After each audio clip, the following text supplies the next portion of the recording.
धर्म स्वरूपिणे अवतार वरिष्ठाय रामकृष्णाय ते नमः। ओं नारायणं नमस्कृतं नरं चैव नरोत्तमं देवीं सरस्वतीं चैव ततो जयमुदीरयेत्। শ্রীরামকৃষ্ণের পদার্পণ ধন্য এই ঝামাপুকুরে দিগম্বর মিত্রের বাড়িতে ঝামাপুকুর শ্রী শ্রী রামকৃষ্ণ সংঘে আজকের এই আলোচনায় আপনারা যারা উপস্থিত হয়েছেন এবং শ্রী পবিত্র কুমার সুরের সৌজন্যে প্রাণারাম বাংলা ইউটিউব চ্যানেলের মাধ্যমে এখন যারা দেখছেন এবং পরেও দেখবেন, আপনাদের সকলকে আমার সকৃতজ্ঞ প্রণাম, ধন্যবাদ এবং নমস্কার জানাচ্ছি। মহাভারতের চরিত্র গাথা পর্যায়ে আজকে একটি আবার নতুন চরিত্র আলোচনা শুরু হচ্ছে। আসলে মহাভারতের প্রত্যেকটা চরিত্রই আমাদের কাছে পরম শিক্ষাপ্রদ, কেননা সেগুলো আমাদের কাছে এক একটা বার্তা বহন করে আনে, একটা মেসেজ দেয় আমাদের আত্মবিশ্লেষণের জন্য, আত্মশুদ্ধির জন্য এগুলোর প্রয়োজন অপরিসীম। যেমন কিনা আজকের আলোচ্য ধৃতরাষ্ট্র চরিত্র, এই যুগে কেউ তাকে পছন্দ করেন বলে আমার মনে হয় না। বড়জোর তার শেষকালে কান্নাকাটি দেখে আহা আহা করতে পারেন খুব বেশি হলে, কিন্তু পছন্দ কেউ করবেন বলে মনে হয় না, করার কথা নয়। কিন্তু মজার ব্যাপার হলো তিনি আমাদের সকলের মধ্যে মিশে রয়েছেন। একটু চিন্তা করলে চতুর্দিকে শুধু আমরা ধৃতরাষ্ট্রকে দেখতে পাবো। বাহ্যত আমরা কেউ অন্ধ নই, অন্তরে অন্ধ। আমাদের ব্যক্তি জীবন, সমাজ জীবন, রাষ্ট্র জীবন সর্বত্র তিনি প্রকট হয়ে রয়েছেন, নিদারুণভাবে প্রকট। আর আমাদের মধ্যেকার প্রত্যেক মানুষের মধ্যেই যেটা থাকে, লোভ, ঈর্ষা, স্বার্থপরতা, মোহ, আত্মপ্রবঞ্চনা, এ সব কিছুকে যখন আমরা ধৃতরাষ্ট্রের মধ্যে মূর্তিমান দেখি, তখন আমরা নিজেদের ত্রুটিগুলোকেই আসলে ধরতে পারি, নিজেদেরকে চিনতে পারি। আয়নায় যেমন নিজের মুখের, শরীরের ত্রুটিগুলো ধরতে পারি, এইসব চরিত্রগুলির মাধ্যমেও আমরা নিজেদের ত্রুটিকে ধরতে পারি এবং তারপরেই ধীরে ধীরে খুলতে থাকে এই সকল গ্লানি থেকে মুক্তি লাভের এক একটা পথ। আমাদের তখন যেন চৈতন্য হয়। এখানেই ধৃতরাষ্ট্র চরিত্র বিশ্লেষণের সার্থকতা। আমরা সকলেই জানি প্রত্যেক কর্মের একটা পরিণাম থাকে, প্রত্যক্ষ করি সব সময়। আগুনে হাত দিলে হাত পুড়ে যায়, জলে হাত দিলে হাত ভিজে যায়, এ তো খুব সরল সত্য। কিন্তু সমস্যাটা হলো তখনই যখন আমরা এই ফলটাকে দেখতে পাচ্ছি কিন্তু তার আগের কর্মটাকে দেখতে পাচ্ছি না। এমন যদি হয় তখন তো মুশকিল, কেননা তাকে তো অস্বীকার করতে পারবো না। কর্ম ছাড়া তো কোনো ফল হয় না, অথচ কর্মটাকে দেখতে পাচ্ছি না, কিন্তু কর্মটা তো আছে, সেটাকে অস্বীকার করব না, কারণ যুক্তিতে বাধে বলে। এই যেমন ধরুন আমাদের চারিত্রিক বৈশিষ্ট্য, যেসব বৈশিষ্ট্য নিয়ে আমরা জন্মেছি, যে পরিবেশে জন্মেছি, কি তার ফল, পূর্বতন কর্ম, কোন কর্মের ফলে এটা হয়েছে, আমরা এই জন্ম এইভাবে লাভ করেছি, সেটা তো আমরা জানি না, কেউই জানি না, কিন্তু হয়েছে তো। যুক্তির কোষ্ঠী পাথরে বিচার করতে গেলে মানতেই হবে আমাদের পূর্বজন্মের কথা, যেগুলো সংস্কার হিসেবে আমরা নিয়ে এসেছি এই জন্মে। ধৃতরাষ্ট্র চরিত্র আলোচনা করতে গিয়ে এই তত্ত্বালোচনার অরণ্যের মধ্যে প্রবেশ করার কোনো স্বাদ আমাদের নেই, কিন্তু গভীরভাবে যদি পর্যবেক্ষণ করি তাহলে একটা কথা মনে হবে, ধৃতরাষ্ট্র এমন কেন হলেন? অন্যরকম তো হতে পারতেন, এরকম কেন হলেন? মোটামুটি আমাদের সবার ধারণা আছে ধৃতরাষ্ট্র কেমন, মোটামুটি। তা এমন হতে গেলেন কেন? তিনি জন্মকালীন কি সংস্কার নিয়ে এসেছেন, বড় হয়েছেন, জীবনের অভিজ্ঞতা তার চরিত্রে কোন ছায়াপাত ঘটিয়েছে, এসবগুলো প্রশ্ন ওঠে। বস্তুত একটা মানুষ কেমন হবে সেটা কতগুলো বিষয়ের উপর নির্ভর করে, আমাদের প্রত্যেকের ক্ষেত্রে এটি সত্য। যেমন আমাদের পিতামাতার চারিত্রিক গুণ এবং আমাদের জন্মকালীন আকাঙ্ক্ষা, বা আমাদের পরবর্তী জেনারেশন যখন আসছে, তখন আমাদের আকাঙ্ক্ষা এবং আমাদের চারিত্রিক গুণ সেটা তার মধ্যে মধ্যে বর্তাবে। তারপর ধরুন জন্মগ্রহণের পরিপ্রেক্ষিত, কি অবস্থায় জন্মালো, কোন মানসিক অবস্থায় সন্তানের জন্ম হলো, সেই নবজাতকের সংস্কার কি, তার শিক্ষা এবং পরিবেশ কেমন, এই সব কিছু নিয়ে একটা মানুষের চরিত্র গঠিত হয়। মহাভারতের মহাকবি বিভিন্ন চরিত্রের মধ্য দিয়ে অত্যন্ত নিপুণভাবে এটা আমাদের কাছে প্রকাশ করেছেন। ধৃতরাষ্ট্রের কথাই ধরা যাক। মহারাজ শান্তনুর কনিষ্ঠ পুত্র মহারাজ বিচিত্রবীর্য মারা গেলেন অকালে। তার দুই পত্নী অম্বিকা ও অম্বালিকা তখনও গর্ভবতীই হননি। ভীষ্ম সিংহাসন গ্রহণ করতে পারবেন না বলে রাজাহীন রাজ্যে তখন এক ভয়াবহ পরিস্থিতি। বিচিত্রবীর্যের জননী সত্যবতী পড়েছেন ঘোর দুশ্চিন্তায়। কে রাজা হবে, রাজ্য চালাবে কে, রাজবংশটা কি লুপ্ত হয়ে যাবে? শেষ পর্যন্ত ভীষ্মের সঙ্গে পরামর্শ করে একটা উপায় বের করা গেল। তৎকালীন সমাজে প্রচলিত নিয়োগ প্রথার মাধ্যমে অম্বিকা ও অম্বালিকা জন্মদান করবে পুত্রের। সাহায্য নেওয়া হবে কার না, মহর্ষি ব্যাসের, যিনি সত্যবতীরই পুত্র, কানিন পুত্র। অর্থাৎ ধৃতরাষ্ট্রের জন্মের প্রধান উদ্দেশ্যটা কি এবার একটু ভেবে দেখুন। রিক্ত সিংহাসনকে পূর্ণ করা। অনেক সময় আমাদের মহাভারতেই আছে, যেমন অর্জুনের ক্ষেত্রে তার জন্মের আগে তার পিতা মাতা দুজনেই ভাবছেন একজন সর্বগুণ সম্পন্ন পুত্র চাই, অন্য কোনো আকাঙ্ক্ষা নেই, সর্বগুণ সম্পন্ন। সেই আকাঙ্ক্ষায় তারা তপস্যা করলেন, 1 বছর অর্জুন জন্মালেন। কিংবা যুধিষ্ঠিরের আগে তার পিতা পাণ্ডু বললেন বড় ছেলে সে যেন ধার্মিক হয়, সুতরাং ধর্মকে আহ্বান করো। এই যে একটা সৎ আকাঙ্ক্ষা, ধৃতরাষ্ট্রের জন্মের আগে এটা কিন্তু ছিল না, হবার কথা না। চারদিকে টেনশন, কেউ নেই সংসারে বাতি দেবার, রাজ্য চালানোর কেউ নেই, একটা ভয়ঙ্কর টেনশনের মধ্যে রাজবাড়ির মানুষগুলো রয়েছেন। সেই সময় অত কিছু ভাবার অবকাশ নেই, ছেলে কেমন হবে টবে, যেভাবে হোক বাবা একটা সন্তান হোক, সিংহাসনটাকে রক্ষা করতে হবে। অর্থাৎ রিক্ত সিংহাসনকে পূর্ণ করাটাই প্রথম কথা। আর সেটা সম্ভব হলো কিভাবে, এটাও একটু লক্ষ্য করার বিষয়। একজনের পরিবর্তে অন্যজনের মাধ্যমে, অর্থাৎ বিচিত্রবীর্যের পরিবর্তে মহর্ষি ব্যাসের মাধ্যমে। এই দুটো বিষয় ধৃতরাষ্ট্রের মধ্যে কি অদ্ভুতভাবে প্রকাশিত দেখুন। রাজসিংহাসনের প্রতি তার কি দুর্নিবার আকর্ষণ, সেটা আমরা তো দেখেছি।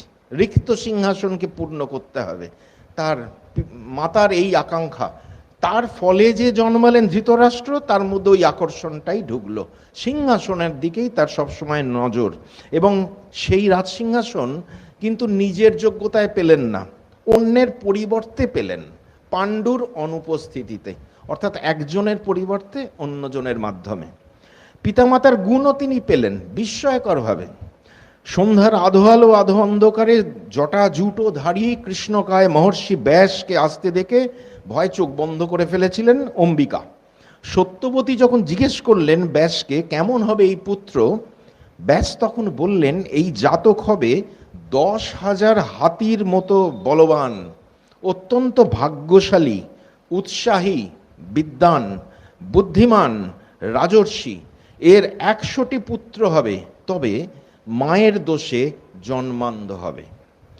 মহাভারতে বলা হয়েছে মহর্ষি ব্যাস দৈব প্রেরিত হয়ে এই কথাগুলো বলেছিলেন, কেননা তখনও ধৃতরাষ্ট্রের জন্মগ্রহণের দেরি আছে, আরো 1 বছর অপেক্ষা করতে হবে, ধৃতরাষ্ট্র জন্মাবেন। মহর্ষি ব্যাস তার দিব্য দৃষ্টিতে ধৃতরাষ্ট্রের জীবনটি দেখতে পেয়ে অল্প কথায় তার জীবনের সারাংশটুকু শুধু জানিয়ে দিয়েছিলেন। তিনি যে বিদ্বান, বুদ্ধিমান এবং উৎসাহী, এটা তো আমরা জানি, মোটামুটি বুঝতে পারি। 10,000 হাতির মতো শক্তি একবার দেখতে পাবো, একেবারে জীবনের শেষ পর্যায়ে যখন লৌহ ভীমকে আলিঙ্গন করে ভেঙে ফেলবেন, ওখানেই প্রমাণ তার গায়ে 10,000 হাতির শক্তি ছিল। ধৃতরাষ্ট্র জন্মেছিলেন দেবতা মরুতের অংশে, মরুত যিনি ঝড়ের দেবতা, অত্যন্ত শক্তিমান। এই অংশে জাত মানে তার গুণ রয়েছে, ওই গুণ সম্পন্ন। একটা উদাহরণ দিয়ে, এর মতো মরুতের মতো, এরকম ঝড়ের মতো তার শক্তি। এই সংস্কারে তিনি 10,000 হাতির তুল্য বলবান, কিন্তু অত্যন্ত ভাগ্যশালী হলেন কি করে? এটা তো একটা বড় প্রশ্ন। তিনি নিজেকে তো ভাগ্যহতই মনে করেন, আমরাও মনে করি ভাগ্যহত, আহা চোখ নেই, সিংহাসনে বসতে পারলেন না। কিন্তু ইতিহাস বলছে হস্তিনাপুরের রাজ সিংহাসনে তিনি অধিষ্ঠিত ছিলেন সবচেয়ে বেশি দিন, প্রায় 80 বছর। এতকাল রাজসুখ ভোগের পরেও যুধিষ্ঠিরের রাজত্বকালে তিনি হস্তিনাপুরে সসম্মানে থেকেছেন আরো 15টা বছর। একে তো ভাগ্যশালী বলতে হয়। কিন্তু ব্যাসের ভবিষ্যৎবাণী শুনে প্রমাদ গুনলেন সত্যবতী। অন্ধ হলে সে রাজা হবে কি করে? এ তো নীতিবিরুদ্ধ। ব্যাসকে তিনি দ্বিতীয় একটি পুত্রের ব্যবস্থা করতে বললেন, অর্থাৎ জন্মগ্রহণের আগেই ললাট লিখন হয়ে গেল ধৃতরাষ্ট্রের, জ্যেষ্ঠ হলেও রাজা হতে পারবেন না। ধৃতরাষ্ট্র জন্মালেন অন্ধ হয়ে। পৃথিবীর রূপ তার কাছে অধরা রয়ে গেল সারা জীবনের জন্য। বোধ করি সেদিন নিভৃতে অশ্রুপাত করেছিলেন তার জননী অম্বিকা। মহাভারতে লেখা না থাকলেও আমরা অনুমান করতে পারি জন্মান্ধ এই রাজকুমারের জন্য তখন থেকেই রাজ পরিবার জুড়ে বইতে শুরু করেছিল সহানুভূতির হাওয়া। তার নামকরণ নিশ্চয় এই সময় হয়েছিল। কিন্তু কে তাকে এমন নামটা দিলেন? ধৃতরাষ্ট্র। কানা ছেলের নাম পদ্মলোচন যদি বলি, আমরা তো হাসাহাসি করি। ধৃতরাষ্ট্র মানে যে রাষ্ট্রকে ধরে থাকবে, যিনি কিনা অন্ধত্বের কারণে সিংহাসনে বসতেই পারবেন না, তিনি আবার রাষ্ট্রকে ধরবেন কি করে? এমন হাস্যকর কাণ্ড অন্তত ভীষ্ম, সত্যবতী বা জননী অম্বিকা করবেন বলে মনে হয় না। যে রাজসিংহাসনে বসবেন না তাকে এই নাম তারা দেবেন কেন? আমাদের ধারণা মহর্ষি ব্যাস হয়তো এই নামকরণটি করে থাকতে পারেন, কারণ একমাত্র তিনি দিব্যদৃষ্টিতে দেখেছিলেন ভবিষ্যতে এই জন্মান্ধ পুত্র রাজসিংহাসনে বসে কিভাবে আঁকড়ে ধরে লেপ্টে জড়িয়ে মরিয়ে থাকবেন। তার থেকে ওঠার নাম করবেন না। একেই তো ধরে থাকা বলে এক অর্থে। অন্ধ হয়ে জন্মালেও রাজপুত্রের উপযুক্ত শিক্ষালাভ থেকে কিন্তু ধৃতরাষ্ট্র বঞ্চিত হননি। ব্রহ্মচারী হয়ে বেদ অধ্যয়ন থেকে আরম্ভ করে ব্যায়াম, মল্লযুদ্ধ প্রভৃতি সবই শিখেছেন। দুই ভাই পাণ্ডু আর বিদুরের সঙ্গে পাল্লা দিয়ে শারীরিক শক্তিতে তো তিনি সবার থেকে এগিয়েই ছিলেন অনেকখানি। কিন্তু ধনুর্বেদ প্রভৃতি যেসব বিষয়গুলিতে চোখের ব্যবহার অপরিহার্য, সেগুলো শিখতে পারলেন না। তিন ভাইয়ের সমস্ত শিক্ষার ভার নিয়েছিলেন জ্যাঠামশাই ভীষ্ম। বেদ, বেদাঙ্গ, রাজধর্ম পাঠ করার সময় ধৃতরাষ্ট্র নিশ্চয়ই শুনেছেন বংশের জ্যেষ্ঠ পুত্রই সিংহাসনের অধিকারী হয়, যদি না সে বামন, ক্লীব বা কোনো ধরনের শারীরিক প্রতিবন্ধী হয়। এর পিছনে যুক্তিটা খুব স্পষ্ট, যথার্থ। রাজার যদি কোনো অঙ্গবিকৃতি বা প্রতিবন্ধকতা থাকে তাহলে তার পক্ষে সুষ্ঠুভাবে রাজ্য শাসন করা কখনো সম্ভব নয়। এ সবই জেনেছেন ধৃতরাষ্ট্র। হয়তো নিভৃতের দীর্ঘশ্বাসও ফেলেছেন নিজের দুর্ভাগ্যের কথা ভেবে। বয়স বাড়ার সঙ্গে সঙ্গে হতাশা, অসহায়তা এবং সেই সূত্রে কিছু জটিলতাও এসে থাকতে পারে তার মনে, আমরা ধরে নিচ্ছি।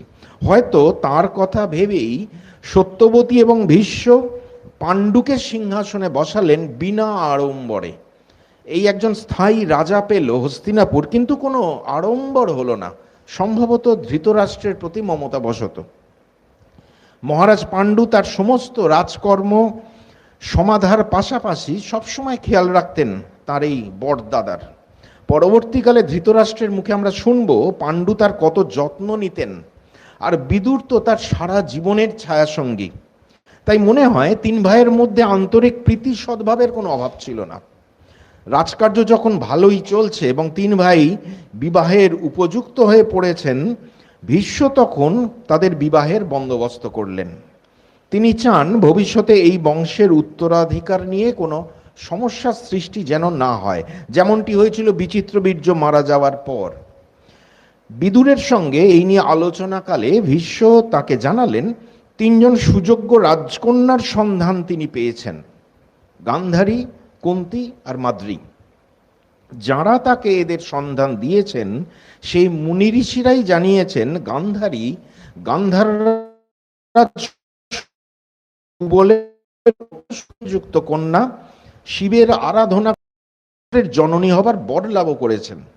ভীষ্মের নিশ্চয়ই মনে ছিল যে ধৃতরাষ্ট্র জন্মানোর আগেই তার সম্বন্ধে ভবিষ্যৎবাণী করে ব্যাসদেব বলেছিলেন যে এই পুত্র ভবিষ্যতে শতপুত্রের জনক হবে। ফলে ধৃতরাষ্ট্রের পত্নী হিসেবে স্বাভাবিকভাবেই গান্ধারীকে নির্বাচন করলেন ভীষ্ম। গান্ধাররাজ সুবলের কাছে তার কন্যাকে ধৃতরাষ্ট্রের বধূরূপে প্রার্থনা করে দূত পাঠালেন ভীষ্ম। তিনি দূতকে বলে দিলেন ধৃতরাষ্ট্রের অন্ধত্ব এবং সে কারণে রাজা হতে না পারার বিষয়টি যেন অবশ্যই মহারাজ সুবলকে বলা হয়। প্রার্থনার ক্ষেত্রে দাবি চলে না, বিনীতভাবে অনুরোধ করতে হয়। ভীষ্ম সেটাই করলেন। কিন্তু মহারাজ সুবল পড়লেন দ্বন্দ্বে। সম্বন্ধ এসছে বিখ্যাত ভরতবংশ থেকে, যাদের নামে এই দেশ ভারতবর্ষ। উপরন্তু প্রার্থনা জানিয়েছেন ভীষ্মের মতো এক দেশ বরেণ্য ব্যক্তিত্ব। এ তো মহা সৌভাগ্য আর সম্মানের কথা। কিন্তু সমস্যা হলো পাত্রটি জন্মান্ধ। তার হাতে নিজের মেয়েকে সম্প্রদান করতে সায় দিল না সুবলের মন। অনেক ভেবে চিন্তে শেষ পর্যন্ত বংশ মর্যাদার কথা ভেবে এই বিবাহে তিনি সম্মতি দিলেন। যথাসময়ে কথাটা কানে গেল ধর্মচারিণী গান্ধারীর। যে পুরুষকে তিনি কখনো চোখেও দেখেননি, যার সম্বন্ধে কিছু জানেনও না, সেই ধৃতরাষ্ট্রকে স্বামী হিসেবে মনে মনে গ্রহণ করে নিয়ে তার সমব্যথায় নিজের চোখ দুটিকে চিরকালের মতো বেঁধে ফেললেন তিনি পট্টবস্ত্রে।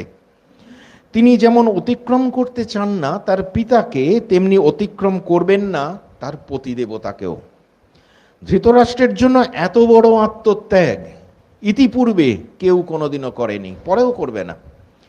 এই সংবাদ নিশ্চয়ই ধৃতরাষ্ট্রের অন্তরে প্রেমের আগুন জ্বালিয়েছিল। সমমানসিকতার এক যুবতীকে স্ত্রী হিসেবে পাবেন ভেবে তার মন বোধ করি আনন্দে উদ্বেল হয়ে উঠেছিল। যদিও এ সংবাদ মহাভারতে লেখা নেই, আমরা অনুমান করছি। অনেকে বলে থাকেন বর্তমান আফগানিস্তানের কান্দাহারই সেকালের গান্ধার। মহাভারতের বিবরণ পড়ে সেটা মনে হয়। হস্তিনাপুর অর্থাৎ বর্তমান পুরনো দিল্লি থেকে সেটা অনেকটা দূর। উঁচু নিচু দীর্ঘ পাহাড়ি পথ, অত্যন্ত দুর্গম, মাঝে মাঝে বেশ কিছু খরস্রোতা নদীও আছে। সেকালের নিয়ম ছিল মেয়েকে শ্বশুর বাড়িতে নিয়ে এসে বিয়ে দেওয়া। সে অনুসারে সুবলপুত্র শকুনি তার ভগিনী গান্ধারীকে নিয়ে রথে চড়ে যাত্রা করলেন হস্তিনাপুরের উদ্দেশ্যে। হস্তিনাপুরে সঙ্গে চলল প্রচুর উপঢৌকন সহ অশ্বারোহী, পদাতিক সৈন্য ইত্যাদি। তাদেরকে স্বাগত জানালেন ভীষ্ম রাজকীয় আপ্যায়নের ব্যবস্থা করে। পণ্ডিত ব্রাহ্মণদের উপস্থিতিতে ভীষ্ম এবং শকুনি মিলে স্থির করলেন বিবাহের দিনক্ষণ। নির্দিষ্ট দিনে শকুনি পরম আদরে ভগিনীকে তুলে দিলেন ধৃতরাষ্ট্রের হাতে। এসব লেখা আছে মহাভারতে। দিলেন রাজকীয় উপহার, অলঙ্কার, বহুমূল্যের বস্ত্র, রথ, অশ্ব, হস্তি, দাস, দাসী ইত্যাদি। তারপর ভীষ্মের অনুমতি নিয়ে শকুনি ফিরে গেলেন নিজের রাজ্য গান্ধারে। মহাভারতকার জানাচ্ছেন মধুর বাক্য ব্যবহারে নববধূ গান্ধারী অচিরেই মন জয় করে নিলেন রাজপরিবারের সকলের। তার মনে স্বামী ভিন্ন দ্বিতীয় কোনো পুরুষ স্থান পায়নি এক মুহূর্তের জন্যও। অসাধারণ ব্যাপার। এ তাঁর অন্ধ প্রতিভক্তি নয়, এটা তার ধর্ম। এই ধর্মের তাৎপর্য বোঝা আজকের দিনে একটু কঠিন। অপরদিকে ধৃতরাষ্ট্রের স্বভাব আচরণও ছিল অত্যন্ত সুন্দর, যা জয় করে নিয়েছিল গান্ধারীর মন। উভয়ের দাম্পত্য সম্পর্ক এগোচ্ছিল সঠিক পথেই। দুজনেই বুঝতেন দুজনের মনোবেদনা এবং মর্যাদা। ধৃতরাষ্ট্রের বিবাহের পর পাণ্ডুর বিবাহ হলো কুন্তী ও মাদ্রীর সঙ্গে। এর 1 মাস পর পাণ্ডু বেরোলেন দিগ্বিজয়, নানা দেশ জয় করে প্রচুর ধনরত্ন নিয়ে ফিরে এলেন রাজপ্রাসাদে।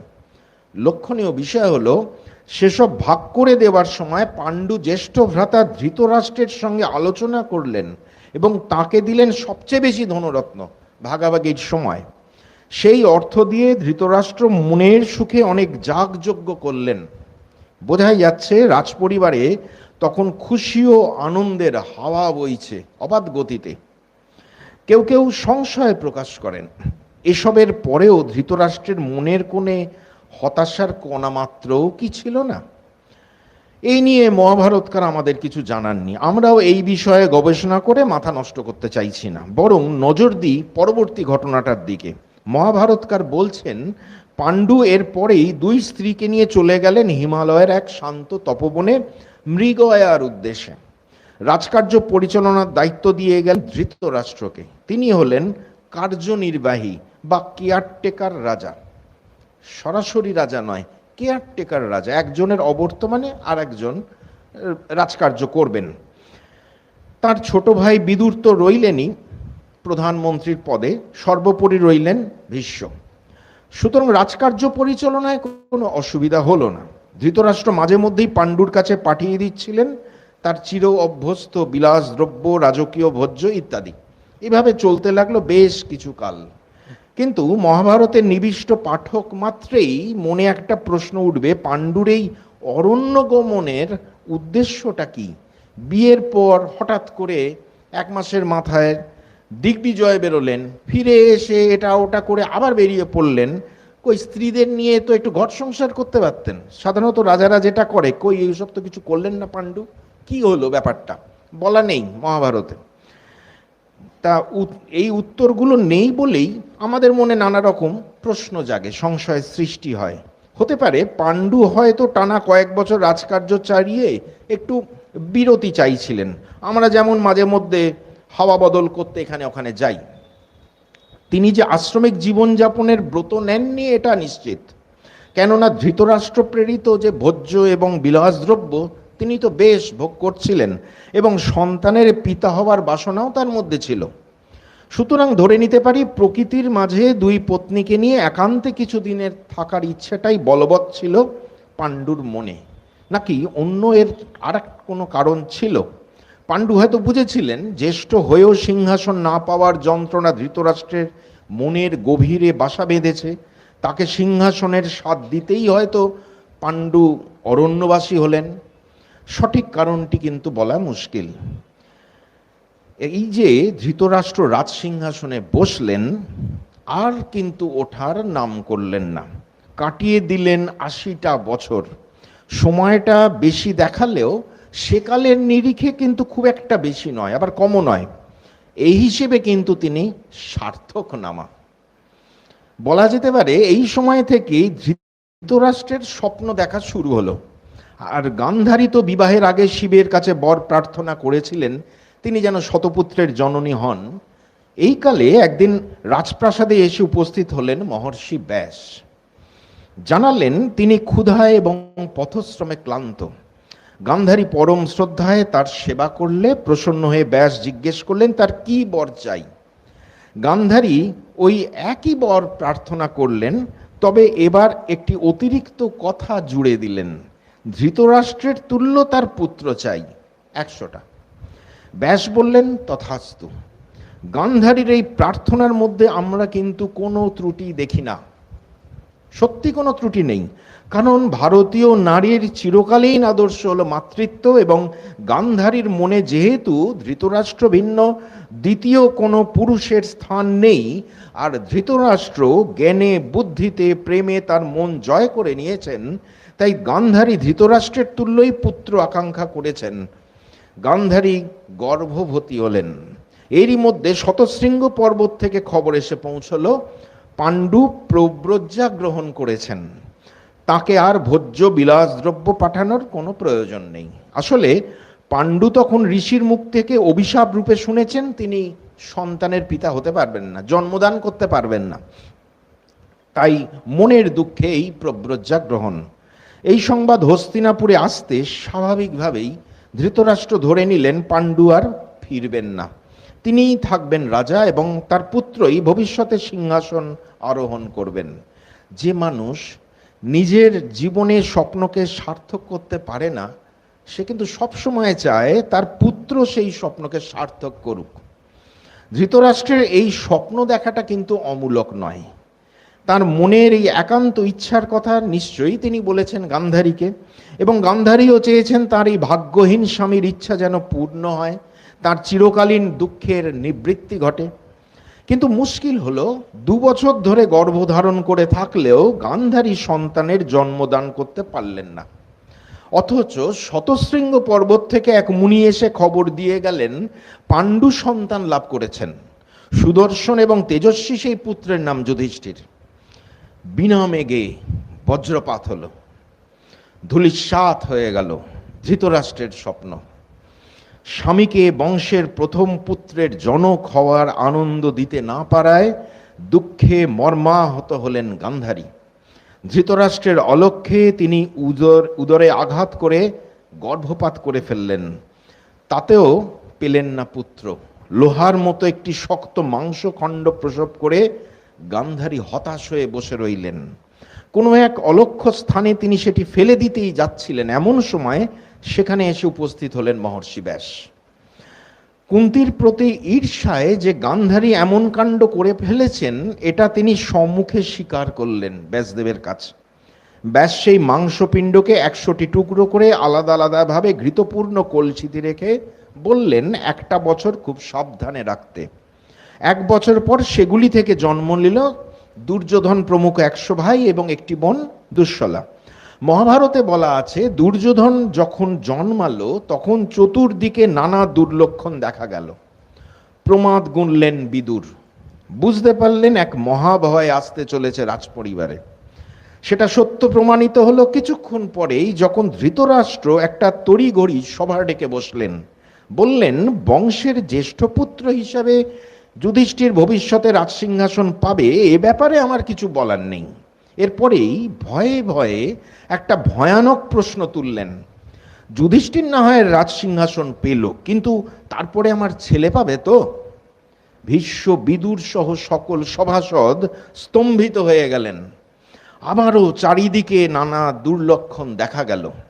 যুধিষ্ঠিরের চেয়ে বয়সে মাত্র 1 বছরের ছোট দুর্যোধন, তাকে সিংহাসন পেতে গেলে যুধিষ্ঠিরকে তো মেরে ফেলতে হয়। এ কি ভয়ঙ্কর স্বপ্ন দেখছেন ধৃতরাষ্ট্র। ক্ষণিকের জন্য হলেও, এই দেখুন পিতামাতার ভূমিকা, ক্ষণিকের জন্য হলেও গান্ধারীর ঈর্ষা এবং ধৃতরাষ্ট্রের অনৈতিক উচ্চাসা মিলে গেল একটি বিন্দুতে, যার নাম দুর্যোধন। শুধু ভারত বংশ নয়, দেশব্যাপী এক মহাক্ষয়ের বীজ। ভরত বংশের সৌভাগ্য যে তার রাজসভায় বিদুরের মতো একজন সৎ আদর্শবান মন্ত্রী ছিলেন। তিনি স্পষ্ট কথা বলতে ভয় পান না, কারণ তার কাছে রাজবংশ এবং দেশের স্বার্থ সবার আগে। তিনি ধৃতরাষ্ট্রকে বললেন, চারিদিকে যেসব দুর্লক্ষণ দেখছি মহারাজ, তাতে স্পষ্ট বোঝা যাচ্ছে আপনার এই ছেলেটি বংশনাশের কারণ হবে। একে রাখলে অনেক অনর্থ ঘটবে, তাই একে ত্যাগ করে বাকি 99টা ছেলেকে নিয়ে আপনি থাকুন, এতে বংশের মঙ্গল, দেশেরও মঙ্গল। ধৃতরাষ্ট্র শুনলেন না বিদুরের কথা। কেউ বলতেই পারেন পিতার পক্ষে তার সদ্যজাত পুত্রকে কি ত্যাগ করা সম্ভব? নিশ্চয়ই নয়। কিন্তু মনে রাখতে হবে ঘটনাটা আমাদের মতো কোনো সাধারণ ঘরের নয়। ঘটনাটি একটি রাজবংশের, যাদের কাঁধে রয়েছে এক সুবিশাল রাজ্য পরিচালনার দায়। এবং এই রাজবংশেরই পূর্ব ইতিহাস বলছে পুত্র যদি অযোগ্য অপদার্থ হয় তবে তাকে ত্যাগ করবে। যার নামে এই বংশ এবং যার নামে এই দেশের নাম ভারতবর্ষ, সেই মহারাজ ভরত তার ছেলেদের রাজকার্যে অযোগ্য দেখে কেড়ে নিয়েছিলেন তাদের সমস্ত অধিকার।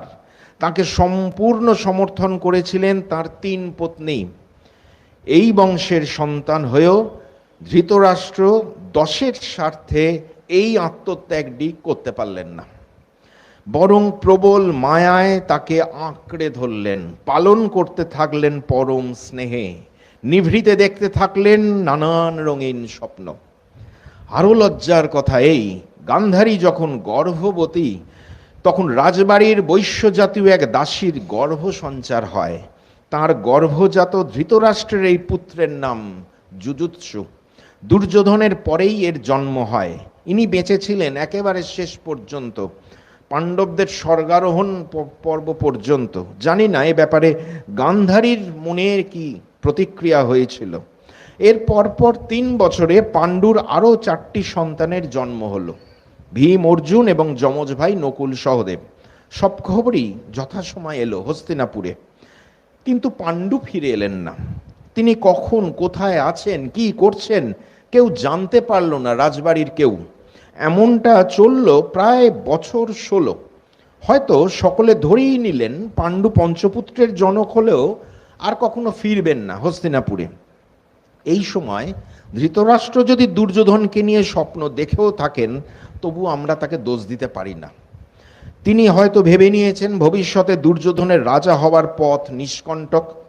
পরম আকাঙ্ক্ষিত এই পুত্র, তার উপর একে ত্যাগ করার কথা বলাতে দুর্যোধনের প্রতি মায়াটাও স্বাভাবিকভাবে বেড়ে গেছে ধৃতরাষ্ট্রের। রাজকীয় আয়োজনে পরম আদরে ছেলেকে মানুষ করতে লাগলেন ধৃতরাষ্ট্র। অবশ্য যথার্থ অর্থে মানুষ হতে পারল কিনা সেটা অন্য প্রসঙ্গ। এত আনন্দের অবকাশে এইসব মামুলি কথা নিয়ে কি আর মাথা ঘামায়। এমন সময় ছন্দপতন হলো। নিজের রাজসুখ বিলাস এবং পুত্রকে নিয়ে স্বপ্ন দেখতে দেখতে ধৃতরাষ্ট্র বোধ করি ভুলেই গিয়েছিলেন যে তার একটা ভাই আছে, যার জ্যেষ্ঠ পুত্র ন্যায়ত সিংহাসনের উত্তরাধিকারী। সেই পাণ্ডু একদিন ফিরে এলেন হস্তিনাপুরে, তবে প্রাণহীন মৃতদেহ রূপে। সঙ্গে কুন্তী আর তার 5 পুত্র। তখন সবে সকাল হয়েছে। নগর প্রান্তেও রাজপথে লোকে লোকারণ্য হয়ে গেছে তাদের একটিবার চোখের দেখা দেখতে। ধৃতরাষ্ট্র, ভীষ্ম, বিদুর, গান্ধারী, দুর্যোধন সহ সকলে বেরিয়ে এলেন প্রাসাদ দ্বারে। শতশৃঙ্গ পর্বতবাসী মুনি ঋষিদের সঙ্গে সহায় সম্বলহীন কুন্তী পুত্রদের নিয়ে সেখানে দাঁড়িয়ে আছেন ম্লান মুখে। সঙ্গে পাণ্ডু এবং মাদ্রির মৃতদেহ। পাণ্ডুর দেহত্যাগে দুঃখ পেয়েছিলেন ধৃতরাষ্ট্র, কোনো সন্দেহ নেই। বিদুরকে দায়িত্ব দিলেন পাণ্ডু ও মাদ্রির অন্ত্যেষ্টি ক্রিয়া যেন যথাযোগ্য মর্যাদায় সম্পন্ন হয়। দান ইত্যাদি বাবদ যত অর্থ লাগে লাগুক, নির্দ্বিধায় যেন সেটা খরচ করা হয়। দেবী মাদ্রির লজ্জা যেন রক্ষিত হয়। ধৃতরাষ্ট্র বললেন, নিষ্পাপ পাণ্ডুর জন্য শোক করা উচিত নয়, বরং সে প্রশংসার যোগ্য, কেননা তার দেবতুল্য 5টি পুত্র রয়েছে। এসব কিন্তু ধৃতরাষ্ট্রের মনের কথা, এখানে কোনো নাটক নেই, সত্যি কথা বলছেন, মনে যা হচ্ছে। পাণ্ডুর অন্ত্যেষ্টিক্রিয়া হয়ে যেতে কুন্তী, পঞ্চপাণ্ডব, ভীষ্ম, বিদুরের সঙ্গে ধৃতরাষ্ট্র গঙ্গায় গিয়ে তর্পণ করলেন। যদিও ভীষ্ম বা বিদুরের মতো তাকে সেভাবে কাঁদতে দেখছি না। অবশ্য এক একজনের দুঃখের প্রকাশ এক এক রকম হয়, কান্না দেখে বোঝা যায় না কার ভেতরে কতটা দুঃখ। 13 দিনের দিন শ্রাদ্ধকর্ম মিটে যেতে মহর্ষি ব্যাস এসে সত্যবতীকে বললেন, মা, সুখের দিন কিন্তু চলে গিয়েছে, এক ভয়ানক সময় আসছে, কৌরবদের দুর্ব্যবহারে এ সংসার আর সুস্থ থাকবে না, আপনি বরং আমার সঙ্গে তপবনে চলুন। এ কথা শুনে সত্যবতী অম্বিকা এবং অম্বালিকাকে জানালেন, তারাও ব্যাসদেবের সঙ্গে তপবনে চলে গেলেন। কিন্তু ধৃতরাষ্ট্রের কি প্রতিক্রিয়া হলো মহাভারতে সেটা বলা নেই। জননী অম্বিকা কি তাকে কিছুই বলেননি? ধৃতরাষ্ট্র তাকে বাধা দিলেন না যেতে? আর ব্যাসদেবের কথাগুলো নিশ্চয়ই তারও কর্ণগোচর হয়েছে, কিন্তু সেখানেও তার কোনো প্রতিক্রিয়া দেখছি না মহাভারতের পৃষ্ঠায়। তবে ব্যাসদেবের কথাগুলি যতই সতর্ক বাণীর মতো শোনাক না কেন, ধৃতরাষ্ট্রের জীবনযাত্রায় তার কোনো ছায়াপাত দেখছি না। তিনি কুন্তী ও পাণ্ডবদের রাজবাড়িতে থাকা খাওয়ার সব ব্যবস্থা করলেন, তবে সেটা কখনোই দুর্যোধনের সমপর্যায়ের হলো না, হওয়া উচিত ছিল। আমরা ওরার বিভেদটা বেশ স্পষ্টই সাদা চোখে ধরা পড়ছিল।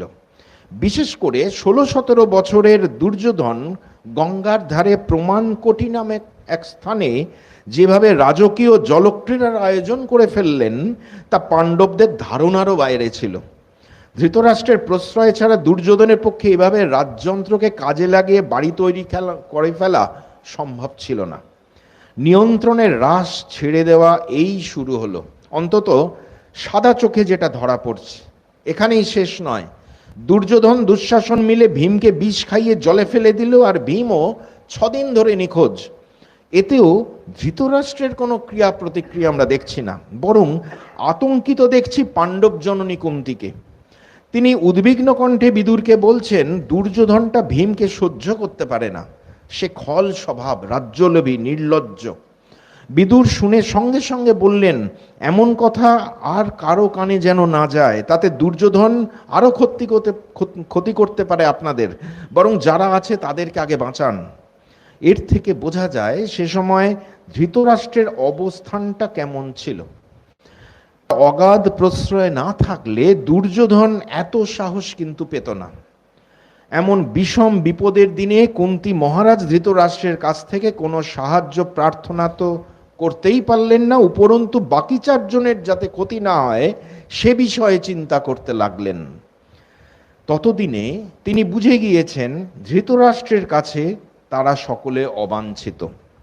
ধৃতরাষ্ট্রের এই মানসিকতাই সঞ্চারিত হয়েছে দুর্যোধনের মধ্যে। কোথায় গেল রাজধর্ম?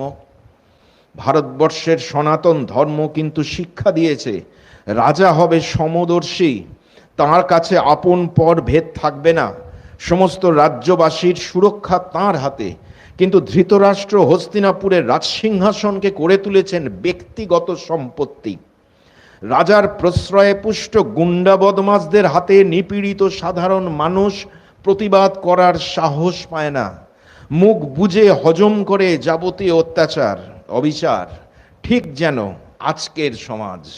ধৃতরাষ্ট্রের প্রতিভু এখন এই দেশে প্রচুর আছে, আশা করি কেউ মানতে অস্বীকার করবেন না। বলছিলাম না ধৃতরাষ্ট্রকে আমরা কেউ পছন্দ করি না, কিন্তু তিনি আমাদের ব্যক্তি মানুষ, সমাজ, দেশ সর্বত্র ছড়িয়ে আছেন বিপুলভাবে। একটু ভাবলেই বুঝতে পারবেন। সপ্তম দিনে ভীম ফিরে এলেন, এসে দুর্যোধনের কুকীর্তির কথা বলে হইচই বাঁধিয়ে দিলেন। যুধিষ্ঠির তাকে থামিয়ে দিল বিদুরের সাবধানবাণী মনে রেখে। কিন্তু প্রশ্ন হলো, দুর্যোধনের অন্যায় আচরণের কথা ধৃতরাষ্ট্রকে কেউ বললেন না কেন? ভীষ্ম নয় তো বিদুর কেউ তো বলতেই পারতেন। আমাদের সংশয় হয় এ সময়ে ভীষ্ম কতটা নজর রাখতেন পারিবারিক বিষয় সেই ব্যাপারে। প্রাথমিক বিপর্যয় তিনি সামলেছিলেন, রক্ষা করেছিলেন এই রাজ পরিবারকে। কিন্তু পাণ্ডু রাজা হবার পর থেকে বোধ করি ভীষ্ম সাংসারিক বিষয়ে মাথা গলাচ্ছিলেন না, আর এইসব মানসিকতার মানুষও তিনি নন। বিদুর হয়তো মনে করেছিলেন দুর্যোধনের ব্যাপারে ধৃতরাষ্ট্রকে বলে কিছু লাভ হবে না, উল্টো ফল হবে। তিনিই তো সবার আগে ধৃতরাষ্ট্রকে বলেছিলেন দুর্যোধনকে ত্যাগ করতে। তার বিরুদ্ধে আবারও কথা বললে ধৃতরাষ্ট্র কখনোই সেটা মেনে নেবে না। আর গান্ধারী তার পুত্রের ব্যাপারে কতটা খবর রাখতেন বা তাকে মানুষ করার চেষ্টা করতেন সে ব্যাপারেও কোনো সংবাদ আমরা মহাভারতে পাই না।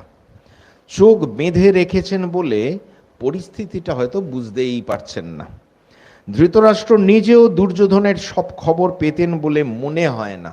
তাই অবাধে বাড়তে লাগলো ধৃতরাষ্ট্র প্রথিত ধ্বংসের বীজ, যার নাম দুর্যোধন। তবে দুর্যোধন ভীমকে মেরে তার রাজসিংহাসন লাভের পথে কাঁটা সরিয়ে ফেলতে যেরকম বেপরোয়া হয়ে উঠেছিলেন, অতটা নির্মম কিন্তু ধৃতরাষ্ট্র ছিলেন না। কারণ পাণ্ডুর স্মৃতি তার মন থেকে কখনো মুছে যায়নি। আর দুর্যোধনের তো সে কোনো ব্যাপার ছিল না, সে তো পাণ্ডুকে দেখেইনি, আর ওসব ভাবার অবকাশ নেই। ধৃতরাষ্ট্র চাইতেন পাণ্ডবরা থাকুক, বেঁচে পড়তে থাকুক, ভালো থাকুক, কিন্তু রাজা হোক দুর্যোধন। এ এক অদ্ভুত রকমের মায়া মোহ। আমি পারিনি রাজা হতে, আমার ছেলে যেন রাজা হয়। এখনকার সময়ে আমরা অনেককে দেখেছি এরকম ভাবে, আমি কষ্ট করেছি কিন্তু আমার সন্তান যেন সুখে থাকে। এইবার দেখুন ধৃতরাষ্ট্র আমাদের ভেতরে কেমন আছে। আমরা কিন্তু ভুলে যাই, কষ্ট করে সংগ্রাম করে দুঃখের তাপে দগ্ধ না হলে সন্তান কখনো মানুষ হয় না। শুধুই তার ইচ্ছাপূর্তি ঘটতে দিলে, চাহিদার ডালা পূর্ণ করতে থাকলে তার মধ্যে মূল্যবোধের জন্ম হয় না, ক্রমশ নেমে যায় তার মানসিকতা, এবং তার পতনেরও আর বেশি বাকি থাকে না। ধৃতরাষ্ট্র এসব ভাবেন না। আপাতত তিনি তার পুত্রদের এবং পাণ্ডবদের ভর্তি করে দিলেন কুলগুরু কৃপাচার্যের পাঠশালায়। বেদ শিক্ষা, অস্ত্র শিক্ষা সব সেখানে হবে। আসলে লেখা নেই পড়া নেই, ছেলেরা শুধু খেলে ধুলে বেড়াচ্ছে, এটা তার পছন্দ হচ্ছিল না। কৃপাচার্যের আশ্রম থেকে রাজকুমাররা এসে ভর্তি হলেন দ্রোণাচার্যের আশ্রমে। এটা হলো ভীষ্মের ব্যবস্থাপনায়। তবে একটা ভালো ব্যাপার হলো সে সময় শিক্ষাক্ষেত্রে রাজবাড়ির কোনো হস্তক্ষেপ ছিল না। অর্থাৎ বলতে চাইছি, শিক্ষাক্ষেত্রে রাজনীতির প্রবেশ ছিল না। রাজকুমাররা নিজেদের ছন্দেই যে যার মতো অস্ত্রবিদ হয়ে উঠতে লাগলেন। অস্ত্রবিদ্যা লাভের শেষে দ্রোণাচার্য অস্ত্র কৌশল প্রদর্শনের আসর বসালেন একটা বিস্তৃত প্রাঙ্গণে, যেখানে রাজবাড়ির সকল সদস্যের সঙ্গে জনসাধারণও প্রত্যক্ষ করতে পারবে রাজকুমাররা কিরকম অস্ত্রবিদ্যা আয়ত্ত করেছেন। সেদিন তা চারিদিকে তুমুল উৎসাহ উদ্দীপনা। এই প্রথম ধৃতরাষ্ট্রকে দেখছি অন্ধত্বের জন্য আক্ষেপ করছেন। দ্রোণাচার্যকে তিনি বললেন, সকলে আজ কুরুবাড়ির ছেলেদের অস্ত্র কৌশল প্রদর্শন দেখবে। আজ আমার দৃষ্টি ফিরে পেতে ইচ্ছে করছে আচার্য। আসলে সন্তান যখন বড় হয়, প্রতিষ্ঠিত হয়, তখন সকল পিতামাতারই আনন্দ হয় অন্য সব কিছুকে ছাড়িয়ে তাকে দেখার জন্য। এই অনাবিল আনন্দ উপভোগের মধ্যে ঈর্ষা বা স্বার্থকেন্দ্রিক চিন্তা কখনো মনে আসে না। ধৃতরাষ্ট্রেরও আসেনি। আপন পুত্রদের পাশাপাশি পাণ্ডুপুত্রদের অসামান্য অস্ত্র কৌশল দেখে জনগণের যে তীব্র উল্লাস হচ্ছিল, তিনি বেশ সেটা উপভোগ করছিলেন। বিদুর সেদিন তাকে অনুষ্ঠানের সবকিছু খুঁটিনাটি বর্ণনা করে যাচ্ছিলেন। ভীম ও দুর্যোধনের মধ্যে গদা নিয়ে লড়াই যখন প্রচণ্ড টেনশন সৃষ্টি করলো রঙ্গভূমিতে, তখন ধৃতরাষ্ট্রের মধ্যে কিন্তু কোনো রকম আত্মকেন্দ্রিক ভাবনা দেখছি না। অস্ত্র প্রদর্শন করতে অর্জুন যখন উঠে দাঁড়ালেন, প্রবল উল্লাসে ফেটে পড়ল জনসাধারণ। সেই শুনে ধৃতরাষ্ট্র বিদুরকে বললেন, এমন গগনভেদী চিৎকার কিসের? বিদুরের উত্তর শুনে ধৃতরাষ্ট্র কিন্তু খুশি হলেন। বললেন, কুন্তির গর্ভজাত এই 3টি পাণ্ডবগ্নির দ্বারা আমি আজ পরম সম্মানিত এবং সুরক্ষিত বোধ করছি। এই কথার তাৎপর্য বিচার করতে গিয়ে 2টি সম্ভাবনার কথা মনে আসে। সরল মনে বিচার করলে এই সিদ্ধান্তই নিতে হয় ধৃতরাষ্ট্র পাণ্ডুপুত্রদের নিজের ছেলে বলেই ভাবছেন। কিন্তু আমাদের সংশয়ী মন বলে আদৌ তা নয়। পাণ্ডুপুত্রদের অস্ত্রবিদ্যাকে তিনি নিজের প্রয়োজনে ব্যবহার করার কথা ভেবেই এ কথা বলছেন। পাণ্ডুপুত্ররা যেমন দূরে ছিল তেমন দূরেই রয়ে গেল। এই ধারণাটি সুপ্রতিষ্ঠিত হয় ঠিক পরবর্তী ঘটনায়। অর্জুনের অস্ত্র কৌশল প্রদর্শন শেষে কর্ণ যখন একই রকম কৃতিত্ব দেখিয়ে রঙ্গস্থলে হইচই ফেলে দিলেন এবং কর্ণকে নিয়ে কৌরব ও পাণ্ডবদের মধ্যে তীব্র বাদানুবাদ শুরু হয়ে গেল, তখন ধৃতরাষ্ট্রকে কিন্তু নীরব থাকতে দেখছি। তার কিছু বলা উচিত ছিল, বলার অধিকার কিন্তু তারই একমাত্র আছে। বোধ করি তখন তিনি বুঝে গিয়েছেন অর্জুনের প্রতিস্পর্ধী রূপে কর্ণের আগমনে দুর্যোধনের হাতই শক্তিশালী হয়েছে। অর্থাৎ স্বার্থ চিন্তা হয়তো চলছে ধৃতরাষ্ট্রের মনের কোণে।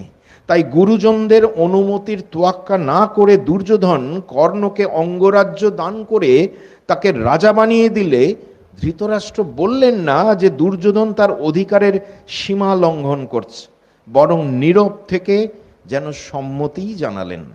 পাণ্ডুপুত্রদের প্রতি সত্যিই যদি ধৃতরাষ্ট্রের সামান্যতম মমতা থাকতো, তাহলে কখনোই কর্ণকে নিয়ে এই জ্ঞাতিবিরোধকে মুখ বুঝে তিনি সহ্য করতেন না।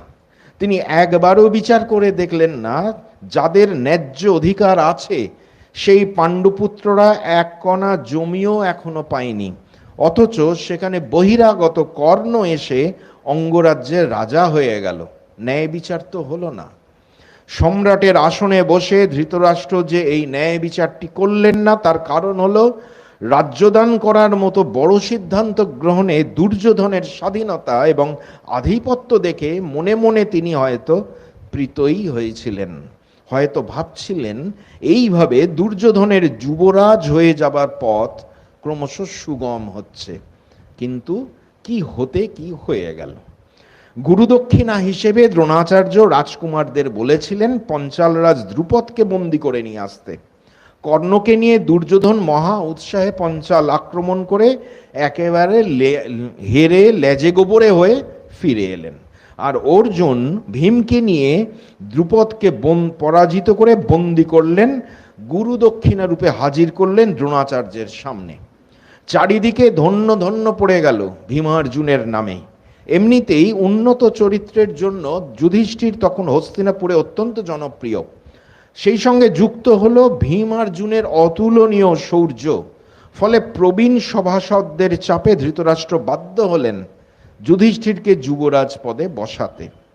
তার অস্বস্তি আরও বেড়ে গেল যখন অর্জুন বহু রাজ্য জয় করে প্রচুর ধনসম্পদ জমা করলেন রাজকোষে। যে রাজ্যগুলি তার পিতা পাণ্ডুও জয় করতে পারেননি, সেই রাজ্যগুলি অর্জুন জয় করে নিয়ে এলেন। চারিদিকে ছড়িয়ে পড়ল অর্জুনের অসাধারণ ধনুষ্মত্তার খ্যাতি। ধৃতরাষ্ট্রের তো খুশি হওয়া উচিত ছিল। তার রাজ্যের সীমানা বর্ধিত হয়েছে, প্রচুর অর্থ সঞ্চিত হয়েছে রাজকোষে, কিন্তু সেটা না হয়ে তার মনে জটিলতা বৃদ্ধি পেল। কারণ তার মনটা কিন্তু সরল নয়। এতদিন ধরে দেখে এসেছি সরল, এখন পরিস্থিতির প্রেক্ষিতে বুঝতে পারছি তার মন কিন্তু সরল পথে চলে না।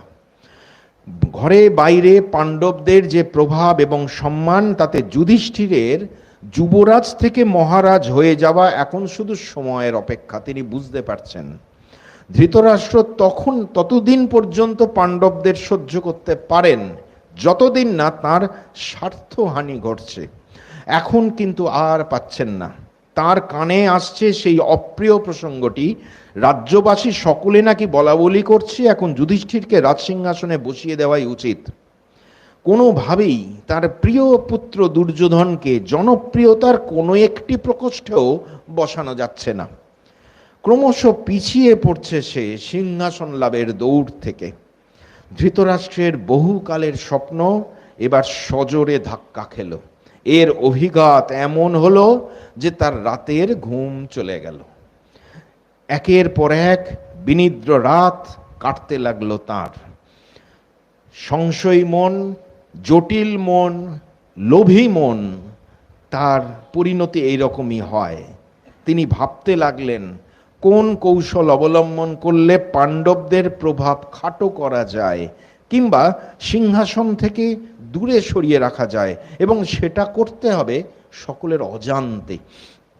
ধৃতরাষ্ট্রের মনে পড়ল একজনের কথা। তিনি রাজসভার একজন কূটনীতিজ্ঞ মন্ত্রী, তার নাম কনিক। ক মূর্ধন্য নয় হস্যই ক, কনিক। এই নামটা অনেকেই হয়তো শোনেননি। সবাই এই সব ক্ষেত্রে শকুনিকে ভেবে থাকেন, শকুনি নন, কনিক। তাকে মনে পড়েছে ধৃতরাষ্ট্রের। বুদ্ধিজীবী সমাজে তার বেশ নামডাক আছে এই কনিকের।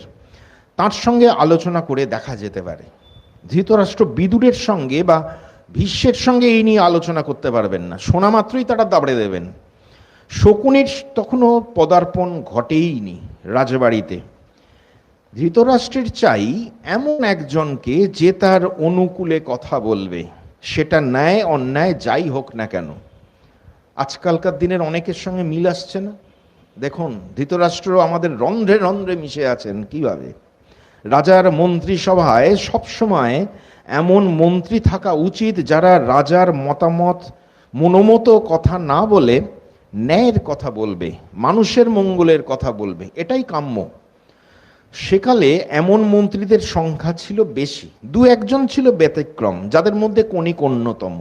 এরা প্রকাশ্য সভায় খুব একটা মতামত দিতেন না, আড়ালে আবডালে রাজাকে প্রয়োজন মতো একটা মতামত দিতেন, কুটিল পরামর্শ দিতেন রাজার ইচ্ছানুসারে।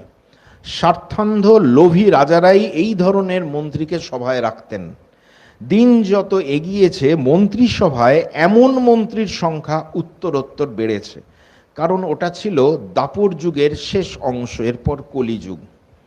বিদুরতুল্য মন্ত্রীর সংখ্যা ক্রমশ কমেছে এবং বর্তমান যুগে সেটা আনুবীক্ষণিক পর্যায়ে পৌঁছে গেছে। এখন কণিকদের রমরমা। তাই মহাভারতের পরবর্তী যুগে কণিকের কথাগুলি নিয়ে কণিক নীতি জনপ্রিয়তা লাভ করেছে। ধৃতরাষ্ট্র নিজের ব্যক্তিগত কক্ষে ডেকে পাঠালেন কণিককে। তার কাছে খুলে বললেন মনের কথা। কণিক, পাণ্ডবরা তো জগৎ বিখ্যাত হয়ে পড়েছে, লোকের মুখে মুখে শুধু তাদেরই কথা। আর এসব সহ্য হচ্ছে না কণিক, গা পিত্তি জ্বলে যাচ্ছে। এদের সঙ্গে মানিয়ে গুছিয়ে থাকবো নাকি বিবাদ সংঘর্ষে যাব, কিছু বুঝতে পারছি না। তুমি বরং তোমার শাস্ত্রবুদ্ধি অনুসারে বলো এখন আমার কি করা উচিত, আমি তোমার কথা শুনেই চলবো। তারপর একটা অসাধারণ কথা বললেন, করিষ্যে বচনং তব। এই শব্দটা আমরা শুনেছি গীতায়, অর্জুন বলেছিলেন কৃষ্ণকে, আর ধৃতরাষ্ট্র বলছেন কনিককে, করিষ্যে বচনং তব। ওই একটা প্রবাদ আছে না, রতনে রতন চেনে, তারপর আরো সব ওই আর কি। কনিক বললেন, রাজার প্রথম কর্তব্য হলো সৈন্য প্রস্তুত রেখে নিজেকে সুরক্ষিত করা, পুরুষকার প্রয়োগ করা এবং নিজের দুর্বলতা গোপন রাখা। বরং শত্রুর ছিদ্রান্বেষণ করতে হয় যাতে সেই পথে আক্রমণ করা যায়।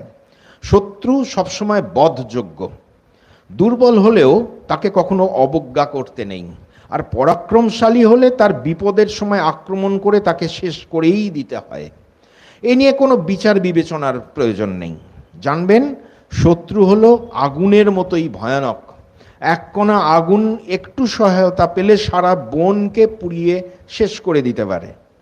প্রবল শত্রু এসে আক্রমণ করলে দিনহীনের মতো ঘাপটি মেরে বসে থাকতে হয়, পরে সুযোগ পেলেই তাকে শেষ করে দিতে হয়। শত্রু যদি আপনার শরণাগত হয় তবুও তাকে সামান্যতম দয়াও দেখাবেন না, একেবারে মেরে ফেলবেন। একমাত্র মৃত ব্যক্তি ভয়ের কারণ হয় না। শুধু শত্রু নয়, তার যারা সহায়ক আছে তাদেরও নিকেশ করে দেবেন সমূলে, যাতে ভবিষ্যতে কোনো রকম বিরোধিতার মুখে না পড়তে হয়। এরপরে কনিক এমন একটা পরামর্শ দিলেন যা রীতিমতো বিস্ময়কর। একালের বহু স্বার্থান্বেষী মানুষ সেটা অনুসরণ করেন। কনিক বললেন, যখন আমি মহাভারতে এটা পড়ছি বা এই স্ক্রিপ্ট তৈরি করছি তখন আমি হেসেই অস্থির হচ্ছিলাম। জানি না আপনাদের এখন কেমন লাগবে কনিকের কথাটা। কনিক বলছেন, গৈরিক বস্ত্র, জটা, চির, বলকল ধারণ করে যাগ যজ্ঞ করে এমন সাধু সেজে বসে থাকবেন যাতে সকলে আপনাকে বিশ্বাস করে। তারপর সুযোগ পেয়ে কেঁদো বাঘের মতো ঝাঁপিয়ে পড়ে শত্রুকে বিনাশ করবেন। ভিতরের ক্রোধ যেন বাইরে কখনো প্রকাশ না পায়। সবসময় আপনার মুখে একটা মিষ্টি মিষ্টি হাসি ঝুলিয়ে রাখবেন। শত্রুর মৃত্যু হলে শোক করবেন, খুব কাঁদবেন, যাতে আপনার মনোগত ইচ্ছাটা কেউ বুঝতে না পারে। শুনুন মহারাজ, যে মানুষ নিজের উন্নতি চায় তার কখনো উচিত নয় কাউকে চোখ বুজে বিশ্বাস করা। পুত্র, বন্ধু, ভাই, পিতা কিংবা গুরু যে শত্রু হয়ে দাঁড়াবে তাকেই হত্যা করবেন। শত্রু যদি ধার্মিক হয় তবে সরাসরি বধ না করে তার বাড়িতে আগুন লাগিয়ে দেবেন। শত কান্নাতেও তাকে দয়া দেখাবেন না। যতদিন না সুযোগ আসে ততদিন শত্রুকে ঘাড়ে করে বয়ে বেড়াবেন, কিন্তু যখনই সুযোগ মিলবে তখন পাথরের ওপর যেভাবে আছড়ে মেরে কলসি ভাঙে সেইভাবে তাকে মেরে নিশ্চিহ্ন করে দেবেন। কনিক এরপর শেষ কথাটা বললেন, মহারাজ, যদি আপনি নিজের ছেলেদের চেয়ে পাণ্ডবদের বেশি বলবান বলে মনে করেন তবে সেই ব্যবস্থা করুন যাতে আপনার কোনো ভয় না থাকে। কনিক চলে গেলেন নিজের ঘরে। ধৃতরাষ্ট্র বসে বসে চিন্তা করতে লাগলেন।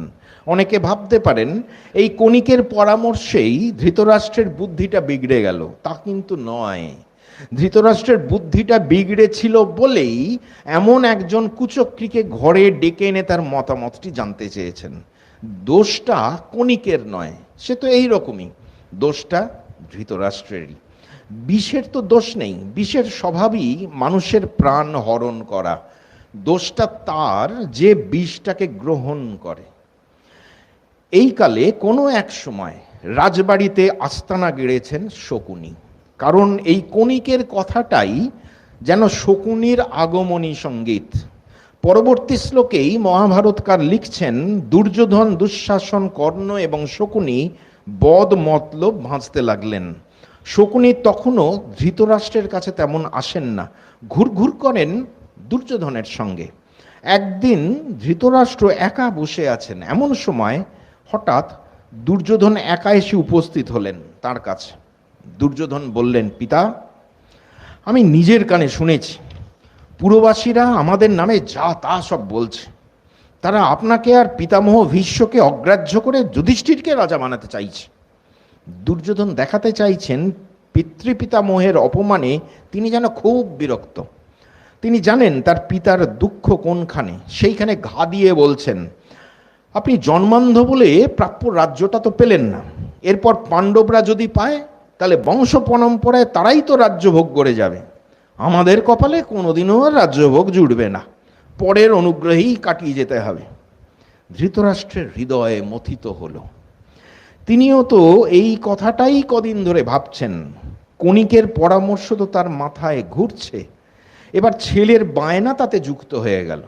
দুর্যোধন করুণ কণ্ঠে নিজের ভবিষ্যৎ জীবনকে করুণতর করে দেখিয়ে বললেন, যাতে পরের ভাত খেয়ে আমাদের জীবন ধারণ করতে না হয় তার একটা ব্যবস্থা করুন আপনি কায়দা করে ওদের বারণাবতে পাঠিয়ে দিন। ধৃতরাষ্ট্র যেমন পুত্র স্নেহে অন্ধ এবং ঈর্ষাপরায়ণ, তেমনি আবার দুর্বল চিত্তও বটে। দুর্যোধনের মতো তিনি একবজ্ঞা নন, সিদ্ধান্ত নিতে গড়িমসি করেন। তিনি সর্বান্তঃকরণেই চান দুর্যোধন রাজা হোক, কিন্তু পাণ্ডবদের একেবারে মেরে শেষ করে দিতেও তার মন সায় দেয় না। ভাই পাণ্ডুর কথা তার মনে পড়ে। ধৃতরাষ্ট্র বললেন, দেখো দুর্যোধন, পাণ্ডু কখনো আমার সঙ্গে কোনো অন্যায় আচরণ তো করেনি, সে খুব ধার্মিক ছিল, নিজে বিশেষ কিছুই দেখতো না, সব আমাকেই দিয়ে দিয়েছিল। তার ছেলে যুধিষ্ঠিরও পিতার মতো গুণবান, ধর্মপরায়ণ, সকলে তাকে ভালোবাসে। এই অবস্থায় আমি তাদের কি করে পৈতৃক রাজ্য থেকে নির্বাসিত করব? পাণ্ডবদের সঙ্গে এমন আচরণ করলে রাজ্যবাসীরা তো আমাদের মেরেই ফেলবে, সেটা এমন তো হতেই পারে, আর না হবে নাই বা কেন? দুর্যোধন এবার যুক্তি দিচ্ছেন একেবারে একালের ভাষায়, ওসব নিয়ে আপনি একদম ভাববেন না, প্রচুর টাকা পয়সা সম্মান দিয়ে ওদের আমি দলদাস করে নিয়েছি, এসব মহাভারতে লেখা আছে। কিন্তু ভাববেন না এখনকার লোকেদের মাথা থেকে এই বদবুদ্ধিগুলো বেরোয়, তখনকার দিনেও ছিল। আপনি শুধু মিষ্টি কথায় তাদের বারণাবতে পাঠিয়ে দিন, আমি সিংহাসনে বসে যাই, তারপর নয় ওরা ফিরে আসুক। কর্ণ, শকুনি, দুঃশাসন মিলে আলোচনা করে এদের সঙ্গে আলোচনা করে দুর্যোধন যে ধৃতরাষ্ট্রের কাছে প্রস্তাবটা রাখছেন বারণাবতে পাণ্ডবদের পাঠিয়ে দিতে, সেখানে শুধু পাঠানোর কথাটা বলছেন, পাণ্ডবদের পুড়িয়ে মারার পরিকল্পনাটা যে করেছেন এর মধ্যে সেটা কিন্তু বলছেন না। ধৃতরাষ্ট্র সেটা জানতে পাচ্ছেন না, তাই দুর্যোধনের পরিকল্পনাটা তার বেশ অহিংস টাইপের লাগলো। সুতরাং এটা চলতে পারে, কিন্তু লোকলজ্জা বা বিরোধিতার তো একটা ভয় আছে। এবার মুখ ফুটে মনের কথাটা বলেই ফেললেন ধৃতরাষ্ট্র। এই প্রথম, দুর্যোধন, আমারও এমনই ইচ্ছে, কিন্তু উদ্দেশ্যটা সৎ নয় বলে ঠিক প্রকাশ করতে পারছি না। তাছাড়া ভীষ্ম, দ্রোণ, বিদুর, কৃপ সহ আমাদের সমস্ত আত্মীয় পরিজন এটা মেনে নেবে না, সকলের কাছেই আমরা অপরাধী হয়ে যাব। দুর্যোধন এবার তাকে আশ্বস্ত করে বলছেন, শুনুন পিতামহ সর্বদাই নিরপেক্ষ, নিরপেক্ষ মানে হয়তো উদাসীন বোঝাতে চাইছেন। অশ্বত্থামা আমার সঙ্গে আছে বলে তার পিতা আচার্য দ্রোণ এবং কৃপ আমার দিকেই থাকবেন, বাকি রইলেন শুধু কাকা বিদুর। তিনি যতই পাণ্ডবদের শুভার্থী হন না কেন কিছুই করতে পারবেন না আমাদের, অতএব পাণ্ডবদের বারণাবতে পাঠানোর ব্যবস্থা করুন।